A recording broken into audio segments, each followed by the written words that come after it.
So it was an email to a solicitor on the deceased estates list, and they eventually put me into contact with the son of the deceased, and we tic-tacked probably for a month.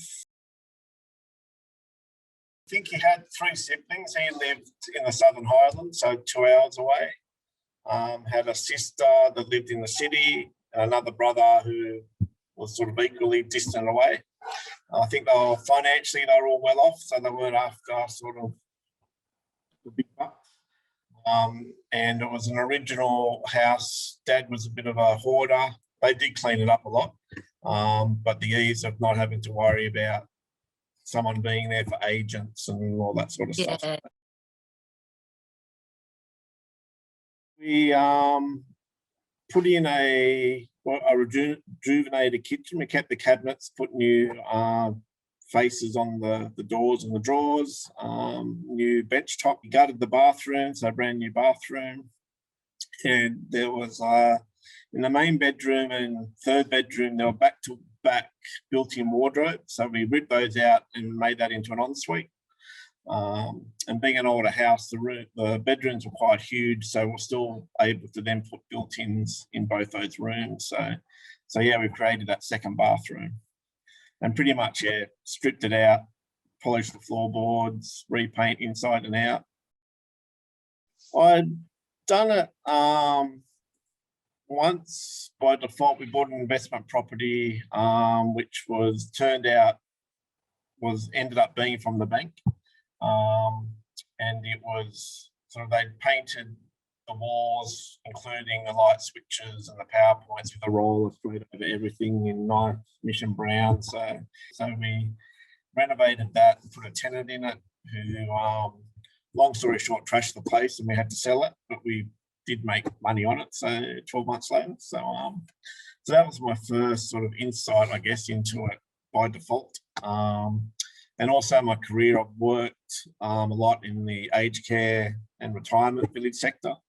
So I've been project managing a lot of like renovations of retirement units and that sort of thing. So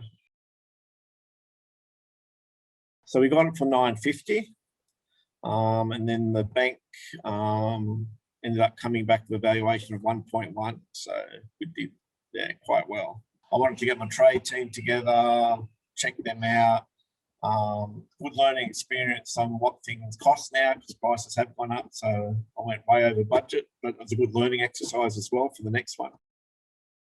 It's about 130,000. So our budget was just over 90.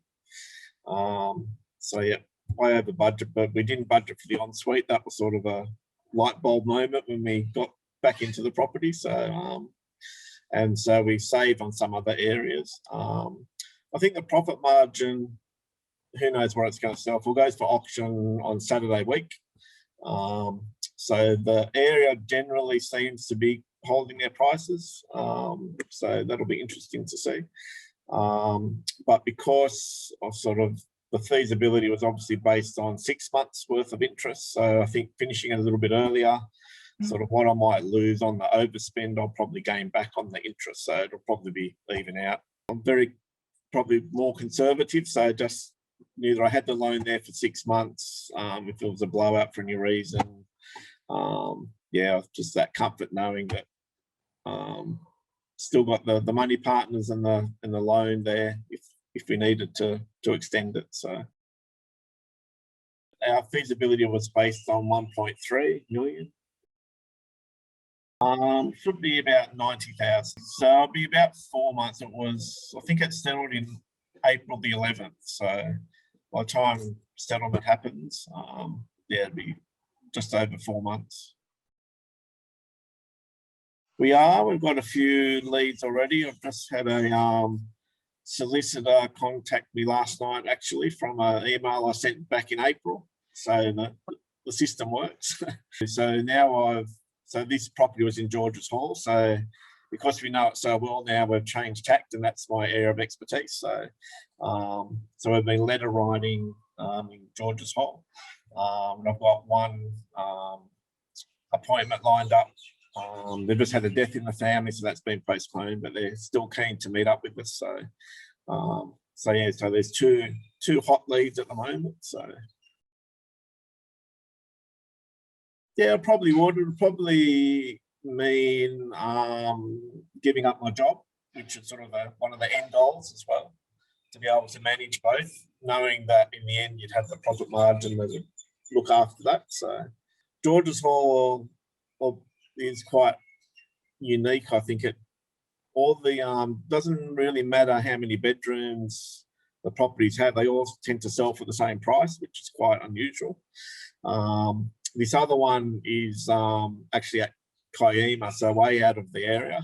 So it's probably a purchase price of 1.5 million around that mark. So it's sort of a next level up. But I'd take both of them on.